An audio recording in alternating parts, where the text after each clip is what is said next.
Saan ka pa mga idol? Kanin pa lang, ulam na. Ma-share ko nga pala sa inyo itong lulutuin ko.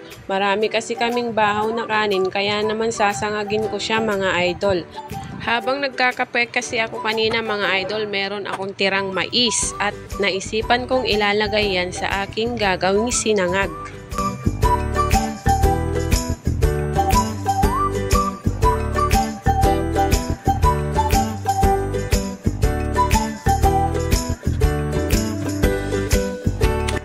Lalagyan ko din pala siya ng isang carrots mga idol. Bumili ako niyan isang piraso, 10 piso. Kaya ayan, ilalagay ko yan sa aking gagawing sinangag mga idol.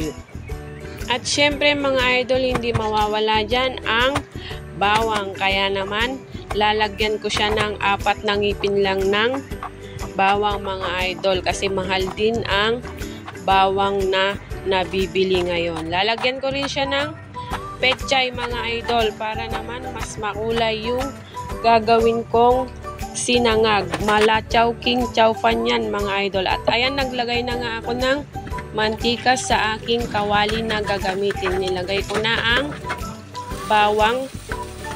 Isinunod ko na nga dyan yung mais mga idol at saka yung carrots para naman maigisa ko sila ng mabuti at lumambot ng bahagya.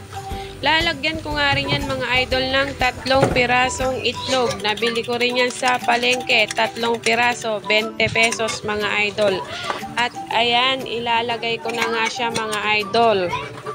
Haluin ko nga lang saglit mga idol at ilalagay ko na yung bahaw na kanin mga idol. O, ano pa nga hanapin mo mga idol? Meron ka ng kanin, may ulam pa. Instant 2-in-1 yan mga idol. Busog na busog ka na dyan.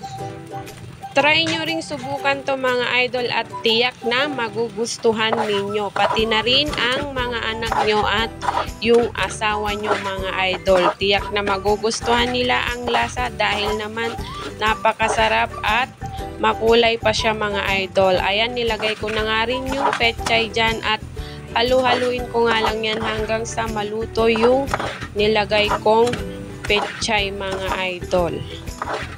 Mga ilang minuto na lang yan mga idol at luto na ang aking sinangag. Ayan mga idol, pwede na siya.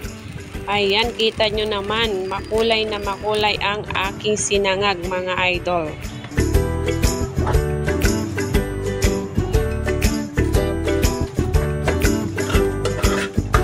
At hanggang dito na lang nga mga idol at sana nagustuhan nyo ang aking nilutong sinangag ngayon. Pa-like and share naman po. Maraming salamat.